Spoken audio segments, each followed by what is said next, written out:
여러분 안녕하세요. 자유학기제 주제 선택 시간입니다. 자, 여러분들은 독서 토론 글쓰기 반이에요. 자, 줄여서 독토글반이라고 합시다. 자, 오늘은 선생님이 영상을 만들었어요. 그전에는 학습지와 또 스스로 책 읽고 질문 만들기, 학습지 작성하기 이런 것들을 했는데 좀 여러분들한테 질문 만드는 방법을 좀 더 자세히 알려줘야겠다는 생각이 들어서요. 영상으로 선생님이 제작해서 여러분들에게 들려드리겠습니다. 자, 여러분들은 책을 읽고 또 친구들과 토론하고 또 토론 후에 글을 쓰면서 독서를 완성하는 그런 이제 활동을 하게 될 건데요. 지금 온라인 수업 시간이기 때문에 토론이 우리가 활발하게 수업 시간에 이루어지지 못하고 있어요. 그렇지만 토론이 무엇인지는 알아야 되겠죠. 그래서 우리가 등교했을 때 만나서 이제 토론을 직접 해보고 체험해보고 이제 그런 활동들을 학교에서 할 수 있도록 오늘은 토론이 무엇인가에 대해서 좀 공부해 보도록 하겠습니다. 그 다음에 여러분들 책을 읽으면서 궁금한 점, 또 더 알고 싶은 점 이런 것들을 질문으로 만드는 활동을 선생님하고 여러 번 했어요.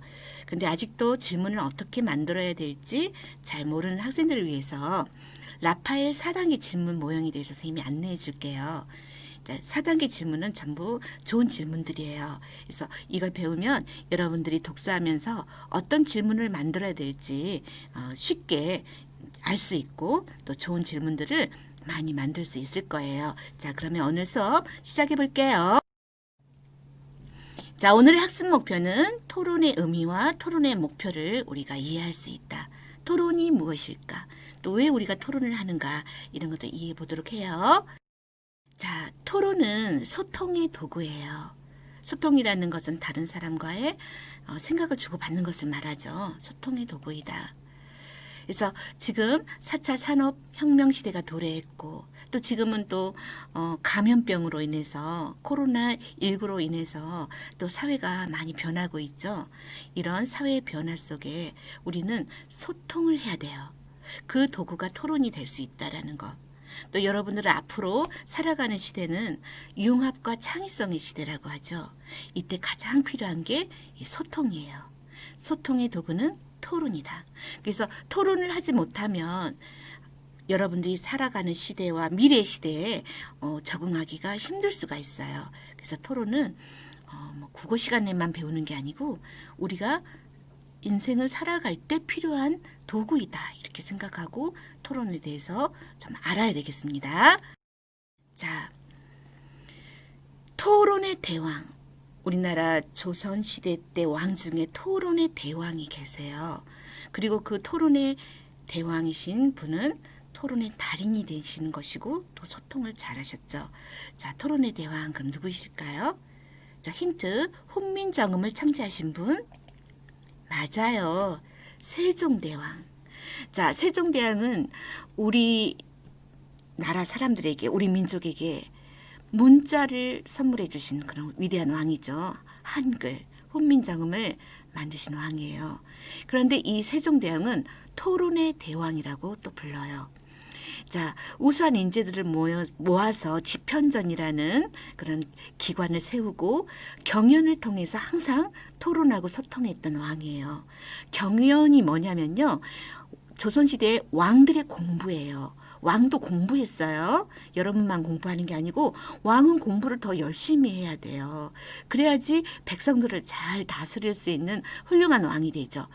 그때 이 경연이라는 것은 토론으로 이루어져 있어요. 학자들과 왕의 토론, 신하들과 토론으로 이루어져 있다고 합니다. 그래서 세종대왕은 무려 재임 기간 동안에 1898회의 그 경연을 했다고 해요. 그래서 중요한 정책들을 신하들과 오랜 시간 동안 토론하고 결정했다고 합니다. 그래서 합리적인 결정을 할 수 있었죠. 그래서 이제 고려 시대에서 벗어나서 조선이란 나라가 어떤 정체성을 확립하는 데 큰 공헌을 했다고 말하기도 해요. 그래서 토론의 대왕, 세종대왕 꼭 기억합시다. 자, 그 다음에 이분은 우리나라 사람이 아니에요. 근데 선생님이 좀 좋아하는 미국의 대통령이 있어요. 그분이 누구냐면 그렇죠. 미국 최초의 흑인 대통령 오바마 대통령이에요. 자, 미국이라는 사회에서 최초의 흑인 대통령이라는 어떤 굉장한 그 역사적 의미를 가지고 있지만 이 오바마 대통령은 소통을 잘하는 그런 토론의 달인이었어요. 그래서 어떤 장점이 있냐면요. 상대방의 공감을 이끌어내는 능력을 가지고 있어요. 그리고 또 감성을 느끼게 하는 그런 진정성 있는 연설, 발언을 한 대통령으로 또 유명하죠. 그리고 이분 자체가 화합과 포용의 가치관을 갖고 있어서 선생님은 외국의 대통령이지만 이분을 참 좋아해요. 그래서 토론의 달인이면서 소통을 잘했던 그런 미국의 대통령이었다. 그래서 오바마 대통령을 소개합니다. 자, 그리고 토론은 민주주의의 꽃이에요. 토론을 잘 못하는 사회는 민주주의가 완전하지 못하다라고 말할 수 있어요. 자, 민주주의라는 것은 한 사람이 발언을 독점하지 않고 상대방하고 의사소통하는 문화가 잘 정착될 때 민주주의가 완성이 되죠. 자, 민주주의는 소수의 권력자가 이끌어 나가는 그런 사회가 아니에요. 누구나 국민이라면 누구나 논의나 의사결정에 참여해서 함께 나아가는 그런 사회가 민주주의 사회죠. 그때 토론이 필요하다는 거죠. 자, 토론의 어원을 좀 알아볼까요? 토론 그러면 토의와 토론으로 이렇게 우리가 구분지어서 국어 시간에도 많이 배우는데요. 토의는 영어로 discussion, 의논하다라는 뜻을 갖고 있다면 토론은 디베이트라고 해요. D는 영어에서 접두사로 분리하다, 베이트는 싸우다. 그러니까 어원이 서로 나눠줘서 싸우는 걸 토론이라고 해요. 그런데 힘으로 싸우는 게 아니에요. 토론. 논리를 가지고 싸워요. 자, 토론은 논리를 무기로 하여 싸우는 것이다. 그럼 논리가 뭐냐? 논리라는 것은 자신의 주장을 사실적이고 정확한 근거가, 객관적인 근거가, 타당한 근거가 뒷받침하고 있는 주장, 그것을 논리라고 해요. 그래서 토론은 논리를 무기로 해서 싸우는 것이다. 그리고 토론의 목표는 승리가 아니에요. 여러분들 디베이트 대회를 하면 이제 물론 우승한 팀을 뽑기는 해요. 그렇지만 진정한 토론의 목표는 그 승리가 아니고 공부예요. 그러면 공부의 목표는 뭘까요? 그렇죠. 자기를 성찰하고 성장하는 게 공부의 목표잖아요. 그래서 토론의 목표는 승리가 아니라 더 큰 목표는 자기 성찰과 자기 성장이다. 이렇게 우리는 알고 있어야 합니다. 자, 그러면 토론을 위해서 질문을 만드는 방법을 우리가 공부해 봐요. 자, 질문의 단계가 있어요.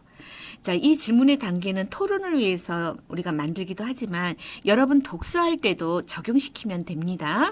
자, 첫 번째 단계의 질문은 사실적 이해를 돕는 질문. 이게 진짜 객관적인 사실인지, 객관적 사실을 물어보는 질문. 자, 그 다음에 두 번째 단계는 추리하고 상상할 수 있는 질문. 추리라는 것은 어떤 것을 근거로 다른 생각을 떠올리는 걸 추리라고 해요. 상상하는 것은 여러분도 알고 있죠? 자, 그런 질문은 그 다음 단계.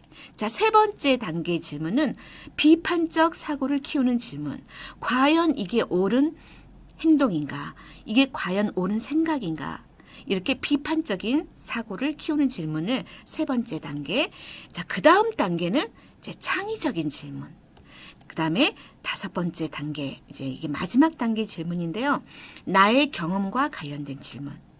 자, 여러분들은 이 질문의 이제 5단계를 이해하고요.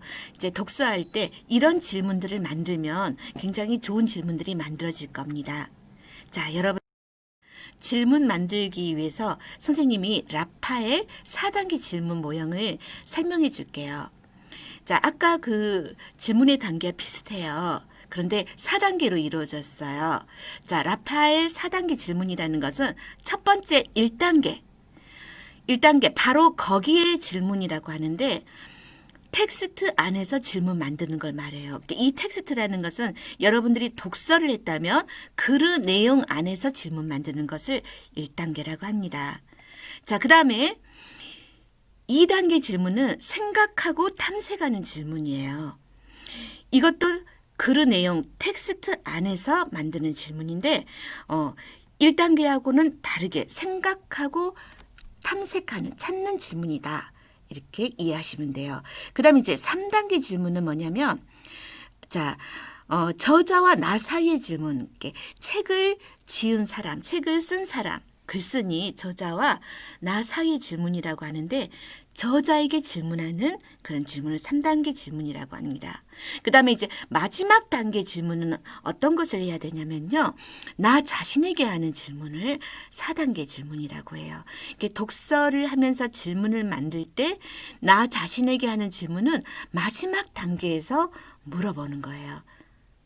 그래서 4단계 질문을 먼저 하시지 말고 먼저 1단계 글의 내용을 물어보는 질문, 그 다음에 2단계 글의 내용 속에서 생각하고 탐색하는 질문, 그 다음에 이제 3번째 작가에게 질문하는 것, 작가에게 궁금한 점을 모르는 것을 질문하는 질문, 그 다음 마지막으로 이제 작가에게 질문하는 그런 활동까지 하면 그 독서가 아마 이제 이해가 잘 될까. 내가 한 권의 책을 선택했는데 그 책에 대해서 어떤 핵심이랄지 중요한 내용들을 이해할 수 있어요. 3단계까지 하면.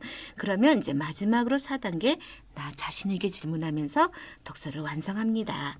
자, 그러면 좀 볼까요? 자, 1단계 질문은 텍스트 안에서 질문 만들기. 자, 텍스트라는 것은 글의 내용 안에서 질문 만들기. 바로 거기에 찾아라. 자, 이 질문은 답이 텍스트의 한 문장 안에 담겨 있어요. 그래서 글의 처음, 중간, 끝 구조를 따지지 않더라도 금방 답할 수 있는 질문이에요. 자, 그 질문도 텍스트 안에서 만드는데요. 생각하고 탐색하는 질문이라는 게 좀 달라요. 1단계 질문보다 한 차원 수준이 높아진 질문이죠.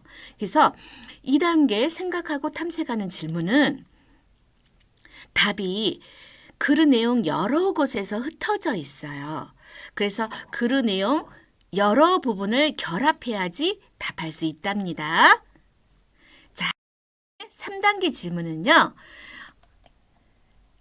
작가와 나 사이의 질문이라고 해요. 저자와 나 사이의 질문. 저자는 책을 쓴 작가를 말해요. 나 사이의 질문인데, 자, 나의 배경 지식, 경험을 동원해서 활용해서 글의 내용에 담겨 있는 내용과 함께 활용해야 답할 수 있는 질문. 나의 경험과 나의 배경 지식과 글의 내용을 함께 활용해서 답할 수 있는 질문이 저자와 나 사이의 질문에 해당돼요. 그리고 이 질문은 답이 분명하게 주어지지 않아요. 텍스트 안에 글의 내용 속에. 그래서 글 속의 숨은 뜻을 찾아야만 답할 수 있는 질문이에요. 한 차원 더 높은 질문이죠. 그리고 추론적인 생각, 사고를 통해서만 답할 수 있는 질문이다. 추론이 뭘까? 자, 여러분들 추론이라는 어려운 말이 나왔네요. 추론이라는 것은 어떤 판단을 근거로 삼아서 다른 판단을 이끌어내는 걸 추론이라고 해요. 상당히 높은 수준의 생각이죠. 그래서 이 추론적 사고를 통해서 답할 수 있는 3단계 저자와 나 사이의 질문입니다. 마지막 4단계 질문, 이것은 나 자신에게의 질문이에요.